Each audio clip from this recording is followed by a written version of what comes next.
கிருஷ்ணசாமி வந்து அதிமுகவுடைய நீண்ட நாள் நட்பில் இருக்கிறவர். 2021 சட்டமன்ற தேர்தலில் கூட்டணியில் தனித்து போட்டிட்டாரு. 2024 வந்து கூட்டணியில் வந்து சேர்ந்துட்டாரு.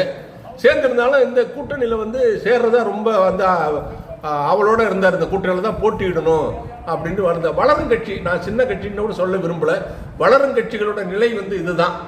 அந்த வேற அடுத்தவங்களை சார்ந்துதான் வெற்றி பெற வேண்டும்ங்கிற ஒரு கட்டாய சூழ்நிலை இருக்கு.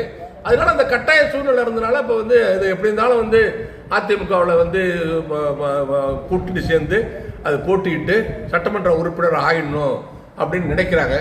96-2001 கிருஷ்ணசாமி அவர்கள் வந்து சட்டமன்ற உறுப்பினராக இருந்தார்னு நான் நினைக்கிறேன். அப்போ ஒரு பதவியில் வந்து இருந்தவர் திரும்பி அந்த பதவிக்கு போகிறதுக்கு ஆசைப்படுறது தவறு கிடையாது. அவர் ரொம்ப ஆவலோட எதிர்பார்த்தோன்னே சரியான கூட்டணி பேச்சுவார்த்தை நடக்கலை. நான் அப்படி அந்த கூட்டணி ஏற்படல. அந்த கூட்டணி ஏற்படலன்னொன்னே அவர் வந்து நாங்கள் வந்து தனித்து போட்டியிட போகிறோம், 60லேருந்து 70 தொகுதிக்கு தனித்து போட்டியிட போகிறோம்னு சொன்னார். அது 39 தொகுதி 40 தொகுதிகளும் நேற்று வந்து வேட்பாளராக வந்து அறிவிச்சிட்டாரு. இந்த நிலையில தான் வந்து என்ன ஒரு நடக்குதுன்னு கேட்டிங்கன்னா, இவர் கிருஷ்ணசாமி இவர் உடனே எடப்பாடி பழனிசாமி ஒரு எதிர்கட்சி தலைவர், முன்னாள் சந்திரப்பு சூழ்நிலையாக எப்படியோ ஒரு அவர் இந்த ஒரு முதலமைச்சராக 4 வருஷம் முதலமைச்சராக இருந்தவர், இப்போ எதிர்கட்சி தலைவராக இருக்கிறவர், ஒரு மிகப்பெரிய தமிழ்நாட்டுடைய மிகப்பெரிய கட்சியாக இருக்கிற அதிமுகவோட பொதுச் செயலாளராக இருக்கிறவர். அப்படியாப்பட்ட அவர் எடப்பாடி பழனிசாமி வந்து உண்மையை வந்து பேசணும். உண்மை இல்லாத வந்து உண்மைக்கு புறம்பான கருத்தெல்லாம் வந்து பேசிட்டு தான் வச்சிங்களேன், அது வந்து ஒரு நல்ல தலைவருக்கு வந்து அழகாக இருக்காது.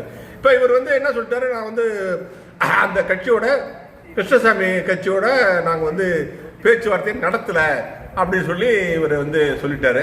சொன்னோன்னே அவர் என்ன செய்கிறாரு, நான் யார்கிட்ட பேசினேன் அப்படி கூட்டணி பேசுனேன்னு அவர் கிருஷ்ணசாமி அவர்கள் வந்து சொல்கிறாரு. என்ன சொல்கிறார், நான் வந்து எடப்பாடியை 2 முறை அவர் வீட்டில் சந்திச்சு நான் தேர்தல் பேச்சுவார்த்தை நடத்தினேன். அடுத்தது வந்து எஸ்பி வேலுமணி என்னுடைய வீட்டுக்கு வந்து தேர்தல் பேச்சுவார்த்தை கூட்டணி பேச்சுவார்த்தை நடத்தினாரு. அடுத்தது வந்து இந்த முன்னாள் அமைச்சர் வைகை செல்வன் என்னை தேடி வந்து ஒரு இதில் விடுதியில் லாட்ஜ் சொல்கிறோம்ல விடுதி, அந்த விடுதியில் வந்து என்னை சந்திச்சு தேர்தல் பேச்சுவார்த்தை நடத்தினாரு.